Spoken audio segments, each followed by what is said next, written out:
এলাকায় ব্যবসা করতে গেলে দিতে হবে 5 কোটি টাকা, তা না দিলে এলাকায় ব্যবসা করা চলবে না, এমনই হুঁশিয়ারি কিন্তু ব্যবসায়ী এবং তার পরিবারকে বারংবার দেওয়া হচ্ছিল।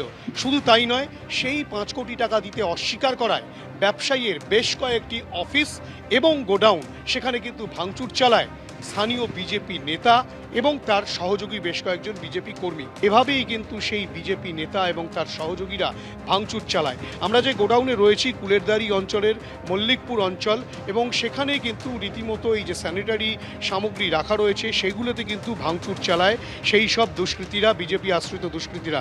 তেমনটাই কিন্তু সেই ব্যবসায়ীর অভিযোগ। ব্যবসায়ী যেটা স্পষ্টত বলছেন যে প্রথমে মে মাসে জয়লাভের পরেই, বিজেপি ক্ষমতায় আসার পরেই কিন্তু যেদিনকে ফল ঘোষণা হয় সেদিন থেকেই কিন্তু তার কাছ থেকে 5 কোটি টাকা চাইতে শুরু করে সেই সব নেতা এবং কর্মীরা, তেমনটাই অভিযোগ।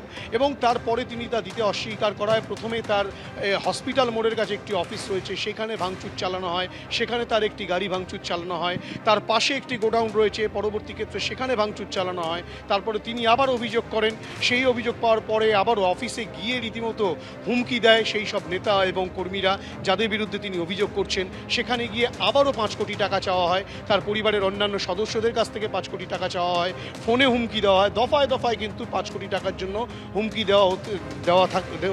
দিতে থাকে সেই সব বিজেপি কর্মী সমর্থকেরা। পরবর্তী ক্ষেত্রে যেটা অভিযোগ করা হচ্ছে যে সেই টাকা তিনি দিতে অস্বীকার করছিলেন সেই ব্যবসায়ী, এবং তারপরে কিন্তু তার একাধিক অফিসে ভাঙচুর চালানো হয়। তেমনই আরও একটি অফিস, যে অফিসের ছবি দেখাচ্ছিলাম, সেইখানে কিন্তু দেখা যাচ্ছে যে ব্যবসায়ীর গাড়ি পর্যন্ত ভাঙচুর করা হয়েছে, উইন্ডস্ক্রিন ভেঙে দেওয়া হয়েছে, তার গাড়ি একেবারে গুঁড়িয়ে দেওয়া হয়েছে। ক্যামেরা পার্সন প্রবীর দেখে বলবো সেই ছবি দেখাতে, উইন্ডস্ক্রিন যেমন ভাঙচুর করা হয়েছে, তার পাশাপাশি পাশের যে জানলার কাঁচ সেগুলো ভাঙচুর করা হয়েছে, অর্থাৎ গাড়িটাকে ভেঙে দুমড়ে মুচড়ে দেওয়া হয়েছে। এবং শুধু তাই নয়, এই গাড়িটি শুধু তা নয়, একাধিক গাড়িতে ভাঙচুর চালানো হয়, একাধিক অফিস ঘরে ভাঙচুর চালানো হয়, অফিস ঘরে সিসিটিভি ক্যামেরা সেইটা পর্যন্ত ভাঙচুর চালানো হয় যাতে কোনো রকম ফুটেজ তিনি না পান। গোটা ঘটনা কিন্তু বারংবার তিনি বিষ্ণুপুর থানায় লিখিত আকারে অভিযোগ হিসেবে তিনি জমা দিয়েছেন, সিসিটিভি ক্যামেরার ফুটেজ জমা দিয়েছেন।